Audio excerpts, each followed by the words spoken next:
Hello students, कैसे हैं आप लोग। Welcome to this session. My name is doctor Kavita Rawat, your English teacher from ICT virtual classroom. Today we are going to discuss our previous chapter, that is the third level from the book Vistas. तो बच्चों, कल हमने discuss करा था कि किस तरह से यहाँ पे चार्ली थर्ड लेवल पे चले गए थे, बट थर्ड लेवल से आगे जो है किस तरह से विंडो से उन्होंने टिकट विंडो से 2 टिकट्स लिए थे, कहाँ के, गेल्सबर्ग के।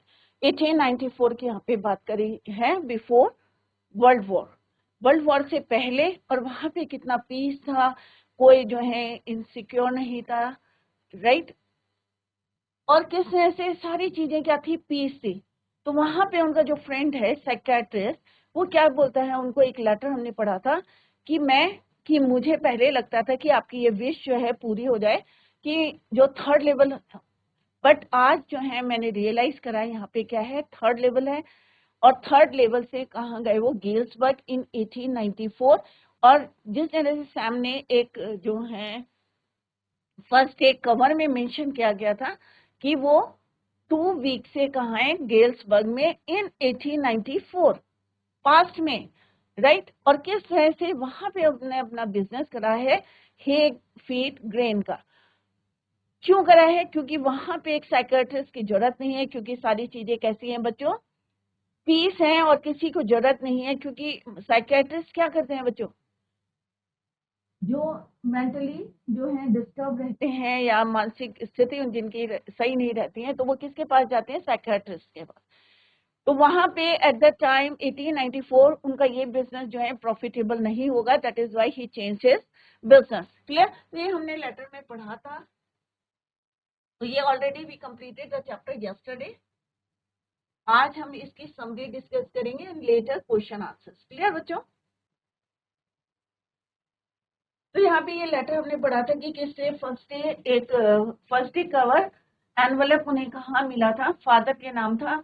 और जैसे मैंने कल यस्टरडे में डिस्कस की, ये क्या था, सैंडर्स एड्रेस था। और ये किसके जो है स्टैम्प्स में मिला था, कलेक्शन में, चार्ली की। तो एड्रेस ये लिखा हुआ था, गेल्सबर्ग इलिनॉइस, जुलाई 1894। डेट कब की थी, 1894 पास की थी। और उन्होंने क्या लिखा था यहाँ पे, Charlie I got to wishing that you were right, कि मैं चाहता था कि आप सही हो, but then I got up to believing you were right, और अब मुझे विश्वास हो गया है कि तुम क्या हो, सही हो।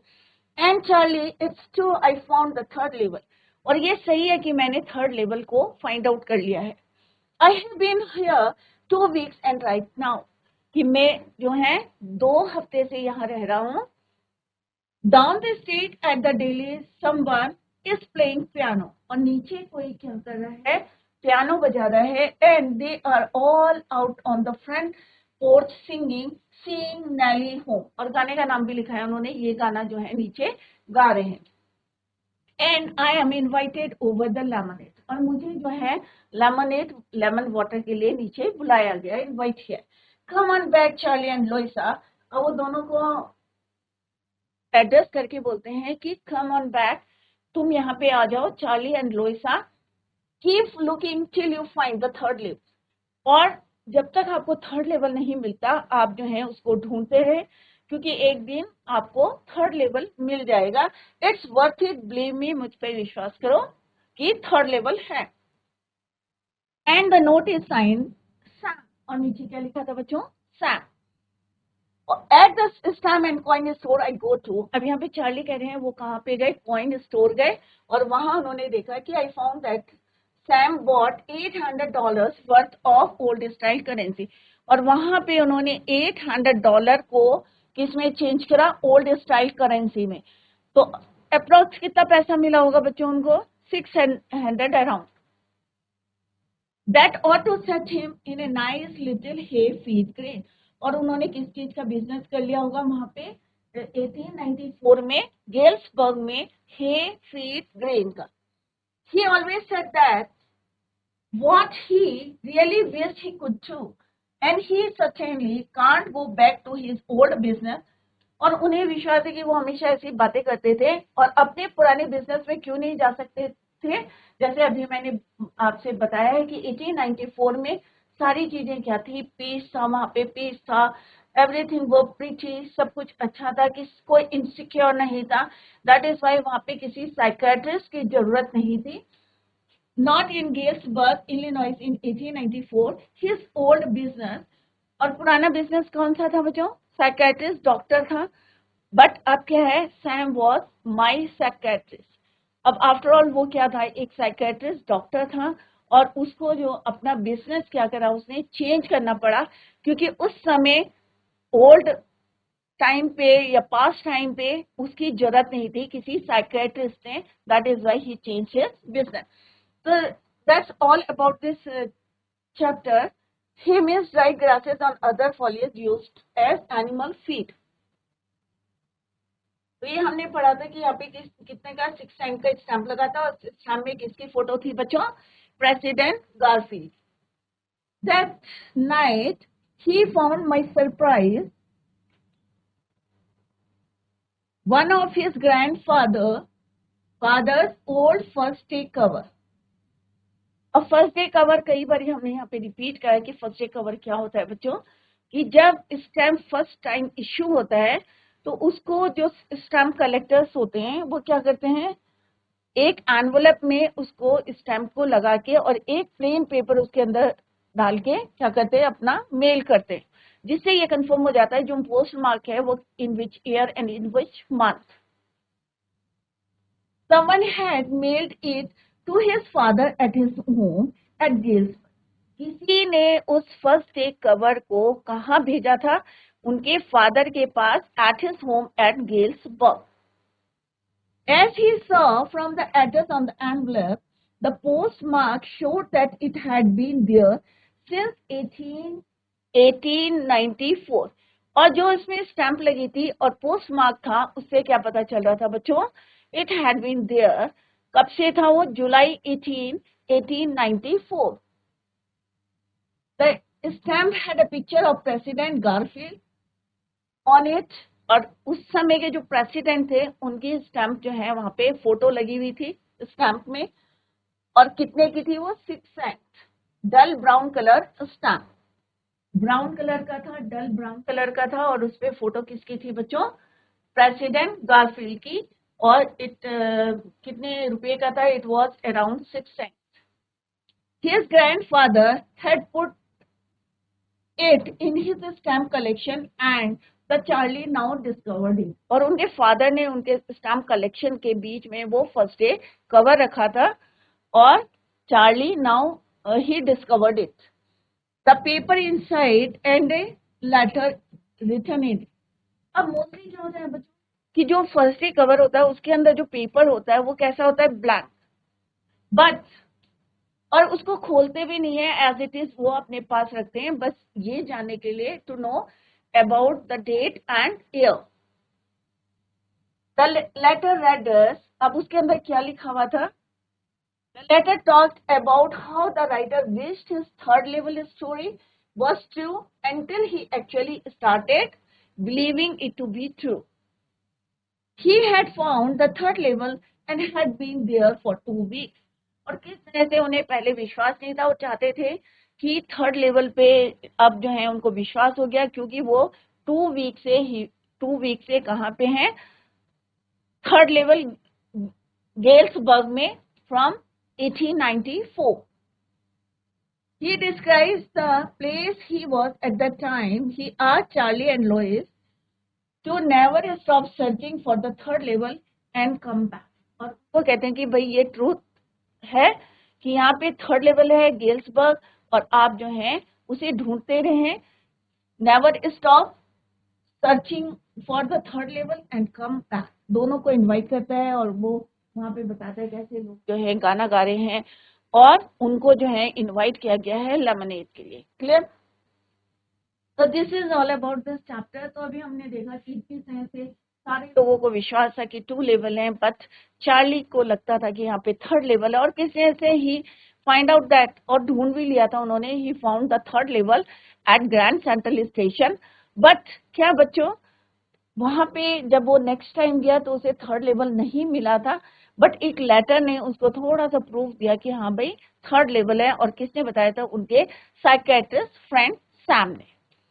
थीम क्या है? The third level explores the science fiction genre of time travel. जैसे मैंने पहले भी बताया कि टाइम ट्रेवल क्या होता है कि जब आप अपने आप को इनसिक्योर फील करते हैं या आपके अंदर कोई फियर होता है, डर होता है, इनसिक्योर फील कर रहे हैं या बहुत ज्यादा टेंशन है, तो आप कहाँ चले जाते हैं? या तो पास्ट में जाएंगे या आप फ्यूचर में जाएंगे, क्योंकि प्रेजेंट में आप ऑलरेडी हो।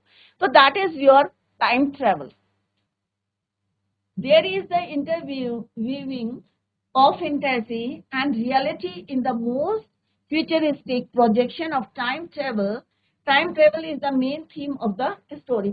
पूरा चैप्टर जो है रिवॉल्व या बेस्ड ऑन टाइम ट्रेवल। पूरा चैप्टर आपने देखा होगा किस पे बेस्ड है? Time travel. The other significant theme in the story is escapism. Escapism means पूरी स्टोरी में आपने देखा कि किस तरह से जब हम इनसिक्योर होते हैं, जब हमें डर रहता है, कोई फियर रहता है, ये इनसिक्योर फील कर रहे हैं या बहुत ज्यादा टेंशन है, डिप्रेशन में जा रहे हैं, तो हम उससे बचने के लिए, एस्केप करने के लिए मे बी हम जो है पास्ट में चले जाते हैं, मे बी हम कभी सम टाइम फ्यूचर में चले जाते हैं। तो दैट इज योर कि बचने के लिए, किस चीज से बचने के लिए? डर से, फियर से, इनसिक्योरिटी जो है हमारे अंदर। escapism an attempt to escape the painful reality of the modern world which is full of fear। जैसे अभी मैंने बताया कैसी है, फुल ऑफ फियर है, स्ट्रेस है, इनसिक्योरिटी है, प्रेशर है, एंजाइटी है, and more, and to go back in the past to happier times। और हम पास में क्यों जाते हैं? अगर फ्यूचर में जाएंगे तो मे बी यही सिचुएशन होगी। हम पास में इसलिए जाते हैं क्योंकि हमें लगता है कि वर्ल्ड वॉर से पहले का समय क्या होगा? क्वाइट होगा, पीसफुल होगा, कोई इनसिक्योरिटी नहीं रहेगी। और दैट इज वाई हम कहाँ चले जाते हैं? पास्ट में चले जाते हैं, क्योंकि मॉडर्न वर्ल्ड की डर से, इनसिक्योरिटी, वॉर चल रही है, ऑब्वियसली सब लोग इससे बचने के लिए कहाँ चले जाते हैं? पास्ट में। A time before the world witnessed two of its deadliest world wars। deadliest world war, World War I, World War II, सबने देखा है उसके consequences क्या रहे हैं, रिजल्ट्स क्या थे उसके। war has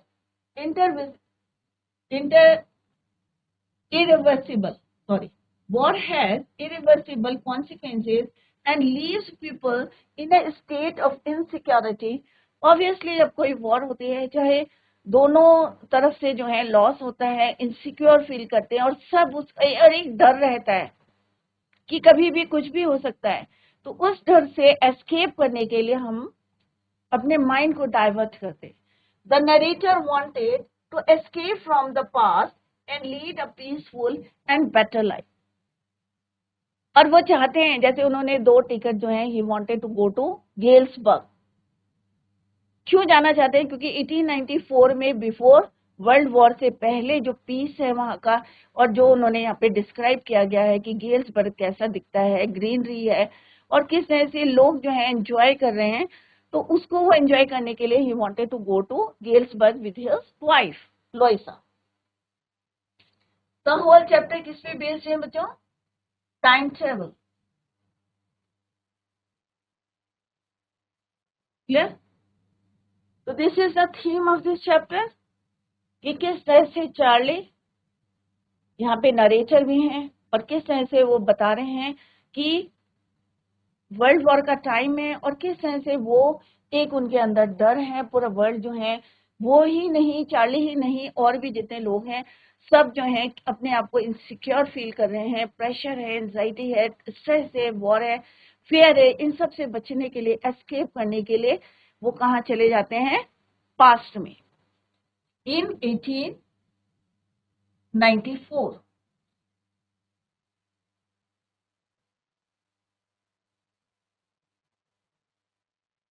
Let's discuss the summary. The story revolves around अब चार्ली कितने साल के हैं बच्चों? 31 year old named Charlie. The अभी हमने आपने क्या देखा बच्चों? The whole chapter revolves around a 31 year old man जिसका नाम क्या है बच्चों? Charlie. Clear? Who experience something weird, जिन्होंने जो है बहुत खराब समय देखा है। वियर्ड क्या क्यों देखा है बच्चों? क्योंकि वॉर चल रही है और एक दिन जो है काम करके वो बहुत जल्दी में थे, ही वांटेड टू गो। अब होता है ना बच्चों, जब छुट्टी होती है तो आपको क्या लगता है कि जल्दी से जल्दी आप कहाँ जाएं, घर जाएं। और इसके लिए आप क्या करते हैं, शॉर्टकट देखते हैं कि कितनी जल्दी और कौन सा छोटा रास्ता है, हम जल्दी से जल्दी घर में जाएं। तो ऐसे ही one day after work coming from the subway, subway means Grand Central Station का, जैसे मैंने आपको पहले भी बताया कि नीचे जो है one level, second level underground Subway, he reach the third level of the grand Central station. Grand Central station who does not actually exist, हमने अभी पढ़ा था कि ये जो है एग्जिस्ट नहीं करता। जितने भी जो है एम्प्लॉयज हैं रेलवे स्टेशन के, सब कहते हैं, कसम खा के कहते हैं कि नहीं भाई यहाँ पे कितने हैं, 2 लेवल है। बट चार्ली क्या कहते हैं बच्चों कि नहीं, यहाँ पे क्या है, 3rd लेवल है। He reminisces the entire experience with his psychiatrist friend Sam. और ये सारी बातें वो किससे डिस्कस करते हैं, अपने एक साइकियाट्रिस्ट फ्रेंड। तो साइकियाट्रिस्ट जो मेंटल डिसेबल होते हैं उनको की जो डॉक्टर होते हैं, राइट, तो उनको बोलते हैं साइकियाट्रिस्ट। क्लियर? फ्रेंड सैम, तो सारी बातें की उन्होंने कहा कि सब कह रहे हैं भाई 2 लेवल है, उसके नॉलेज में है कि नहीं भाई यहाँ पे 3 लेवल है और उन्होंने एक्सपीरियंस किया। ये बात किससे शेयर करते हैं, he shared it to his friend psychiatrist friend Sam. Charlie thought he experienced time travel and had reached somewhere in the 1890s. अब वो यहाँ पे उन्हें क्या लगता है कि भाई उन्होंने ये एक्सपीरियंस किया है और एक बारी वो कहाँ चले गए थे, 1890s में। क्यों चले गए थे? क्योंकि वहां पे जितने भी सामान था सब कब का था, 1890s का। लोगों ने जो ड्रेस वोर करी थी वो भी कब की थी, 1890s की। रूम भी कैसे थे, वो स्मॉलर थे। विंडो जो टिकट विंडो थी या डोर थे वो भी कैसे थे, फ्यूअर थे। A time before the world saw 2 of its most deadliest wars as soon as he realized what time he is in. 2 साल पहले, सॉरी, 2 जो डेडलिएस्ट वॉर्स हुई थी उससे पहले के समय जो है वो क्या कर रहे थे, time travel. He immediately decided to buy 2 tickets to Galesburg, Illinois, one for himself and the other for his wife Louisa. अब किस तरह से वो जो है इनसिक्योर फील कर रहे थे, वॉर चल रही थी, उससे बचने के लिए, एस्केप करने के लिए वो कहाँ चले जाते हैं, पास्ट में। और वहां पे उन्हें लगता है कि वो कहाँ पे पहुंच गए हैं, 1890s में चले गए। क्योंकि वहां पे लोग कैसे हैं, लोगों ने जो कपड़े वोर करे हैं वो कैसे हैं, 1890s के हैं। और जो वहाँ पे रूम है वो कैसा है, स्मॉलर। और कैसे गए थे ये ऑलरेडी हम डिटेल में पढ़ चुके हैं कि किस तरह से 1st लेवल से 3rd लेवल, 2nd लेवल पे, एंड यहाँ पे स्टेयर से वो पहले आए 1st लेवल पे, फिर स्टेयर से 2nd लेवल पे, और यहाँ पे एक आर्क था, टनल था, और यहाँ से फिर ये कहाँ आ गए थे, 3rd लेवल पे। 1st level, 2nd and then 3rd। अब यहाँ पे लोग कैसे दिख रहे थे उनको, ओल्ड फैशन। सारा सामान कैसा था, ओल्ड लुकिंग था, पुराना दिख रहा था। और यहाँ पे जो टिकट्स भी थे वो भी कैसे थे, ओल्ड स्टाइल बिल थे। क्लियर? तो उन्होंने यहाँ पे क्या करा, 3rd लेवल पे पहुंच गए। वो कहाँ के, ग्रैंड सेंट्रल स्टेशन। ऊपर लोग चल रहे हैं और नीचे क्या है, ये क्या है, सबवे। तो एक दिन 1st लेवल से जब वो ऑफिस से घर जा रहे थे तो अंडरग्राउंड यहाँ पे वो सीढ़ियाँ उतर के 1st लेवल में आए, और देन 2nd पे फिर उनको एक आर्क मिला, एक टनल मिली, और वहां से वो होते हुए कहाँ गए, एक कॉरिडोर में, और वहां पे उन्हें 3rd लेवल मिला जहाँ पे सारे लोग कैसे थे, ओल्ड फैशन थे। और किस तरह से उन्हें लग रहा था कि ये कहाँ पे आए हैं वो 1890s में. Then he decided to buy 2 tickets to Galesburg, Illinois, one for himself, एक अपने लिए और एक अपनी वाइफ लोइसा के. Unfortunately, the currency used in that century was different. अब हम मॉडर्न टाइम की बात करें या ओल्ड टाइम की 1894 की बात करें तो करेंसी कैसी थी बच्चों? टोटली डिफरेंट थी. क्यों डिफरेंट थी? क्योंकि जो चार्ली के पास जो करेंसी थी, मॉडर्न करेंसी थी, वो कैसी थी? बड़ी थी या छोटी थी बच्चों? Bigger than. तो यहाँ पे क्या लिखा है बच्चों? It was totally different. Thus, the next day he withdrew all his savings and got them converted, even if it meant bearing losses. जब वो कन्वर्ट करने गए थे $300, तो उनको कितना मिले थे बच्चों? Less than 200. $300 करे थे और less than 200 old style currency. तो कितना लॉस करा था? उन्होंने कहा कोई बात नहीं, इतना मैं बेयर कर सकता हूँ. If it meant bearing losses, he went looking for the third level but failed to find it. But उस दिन के बाद उन्होंने डॉलर्स को कन्वर्ट कर लिया, ओल्ड स्टाइल करेंसी ले ली, बट जब वो थर्ड लेवल पे गए ग्रैंड सेंट्रल स्टेशन में, he didn't find that third level. It worried his wife and the psychiatrist friend Sam, who told him that he is hallucinating in order to take refuge from reality and mysteries of the modern world, which is full of worries. और उसने उसको ये भी बताया था कि हम जो है एस्केप से बचने के लिए किस तरह से पास में चल जाते हैं और किस तरह से क्यों जाते हैं, क्योंकि हम अपने आप को इनसिक्योर फील कर रहे हैं, एंजाइटी है या फियर है, right. Charlie thus resorts to his stamp collection in order to distract himself, अपने आप को जो है माइंड को डाइवर्ट करने के लिए. When suddenly one day he finds a letter from his friend Sam. और जब वो अपना माइंड को डाइवर्ट करने के लिए, क्योंकि उनकी वाइफ और कई बारी जो है चार्ली अकेले भी गए थे वहां पे to find the third level, but success नहीं हुए थे, तो उनकी वाइफ और उनको एक प्रूफ मिला था और हर वीकेंड में वो वहां जाते थे to find the third level at Grand Central Station. Clear?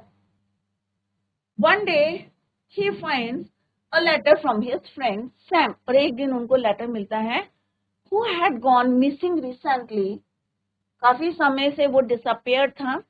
Sam wrote that he always wanted to believe in the idea of third level, कि हमेशा वो चाहते थे कि ये थर्ड लेवल की बात पे विश्वास करना.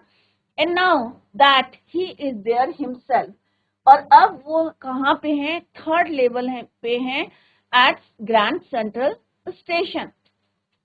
ही encourage Charlie and Louisa to never stop looking for it, और वो उनको एडवाइस करते हैं कि कभी भी आप जो है स्टॉप फाइंडिंग या स्टॉप सर्चिंग थर्ड लेवल को स्टॉप ना करें, कंटिन्यू उसको सर्च करते रहें और डेफिनेटली एक दिन आपको थर्ड लेवल मिल जाएगा. और उनको इनवाइट करते हैं, come back Charlie and Louisa to Galesburg in 1894. तो बच्चों, this is the summary of this chapter. तो अभी हमने यहाँ पे पढ़ा कि किस तरह से चार्ली टाइम ट्रेवल, किस तरह से पास्ट में चल जाते हैं 1894, और कई बार उन्होंने ढूंढने की कोशिश करी थर्ड लेवल को at Grand Central Station, but क्या उन्हें मिला था बच्चों? ऑब्वियसली नहीं मिला था थर्ड लेवल. और एक दिन उनको किस तरह से चार्ली का लेटर मिलता है कि ही हैड बीन देयर, कब से है वो? फॉर 2 वीक्स, 2 हफ्ते से वहां पे हैं. और लेटर के ऊपर डेट क्या लिखी थी बच्चों? 18 जुलाई 1894, जैसे हमने यहाँ पे लेटर में डिस्कस करा था. ये एड्रेस था, और एड्रेस इसको क्या बोलते हैं? सैंडर्स एड्रेस, भेजने वाले का पता, 941 विलियर्ड स्ट्रीट, गेल्सबर्ग. और ये लेटर किसको लिखा था बच्चों? सैम ने. और किसके एड्रेस पे मेल किया गया था? उनके ग्रैंडफादर के, चार्ली के ग्रैंडफादर के. बट उनके जो फादर ने इसको कहाँ रखा था? स्टैम्प कलेक्शन जो था किसका? चार्ली का. और उसमें उन्होंने बताया था कि ही has been there for 2 weeks. 2 हफ्ते से वो वहां पे हैं और किस तरह से लोग जो है स्ट्रीट डाउन स्ट्रीट में पियानो बजा रहे हैं, प्लेइंग पियानो एंड और किस तरह से उनको बुला रहे हैं, इनवाइटिंग हिम फॉर लेमनेड।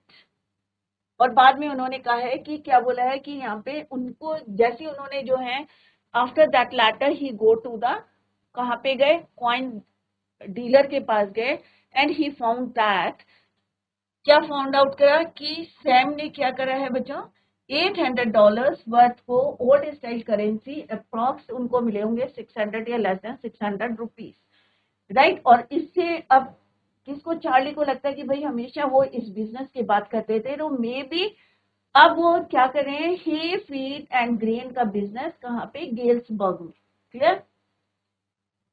तो this is all about this chapter कि उनको जो है 2 लेवल थे, सब एग्रीड थे, बट 3rd लेवल किस तरह से उन्होंने ढूंढा था, but next time he didn't find it at Grand Central station. Short notes बच्चों अबाउट चार्ली, अगर कई बार एग्जाम में आता है तो आप किस तरह से लर्न करेंगे, तो यहाँ पे शॉर्ट नोट्स दिए हैं, listen to me carefully. Charlie के बारे में लिखा गया है यहाँ पे 31 year ordinary person, temporary refuge from reality, ऐसा नहीं है परमानेंटली उनको लग रहा था कि 3rd लेवल है, टेम्परेरी रिफ्यूज फ्रॉम रियलिटी। उनकी वाइफ का नाम क्या था, लुइसा वरीज। ऑब्वियसली अगर आप जो है परेशान है तो फैमिली मेंबर्स भी आप में उसमें इन्वॉल्व रहते। Imagines himself at Galesburg in 1894 to stay back at the 3rd level, want security and peace. Insecurity से, फेयर से बचने के लिए वो कहाँ चले जाते हैं, पास्ट में 1894। हॉबी क्या थी उनकी, स्टैम्प कलेक्शन। तो अगर आपको आएगा कि भाई चार्ली के बारे में लिखने के लिए करेक्टर स्केच, तो आप इन पॉइंट्स को और इलेबोरेट करके लिखे। क्लियर बच्चों? Charlie's description of the 3rd level imagination. तो बच्चों जो भी आज पढ़ा है उसको रिवाइज करें घर में, और कल हम जो है ये जो पॉइंट्स बता रही हूँ मैं इसको नोट डाउन करें और लर्न करें इसको, और later we will discuss the question answer. तो बच्चों that's all for today, thank you so much, bye, take care, have a nice day.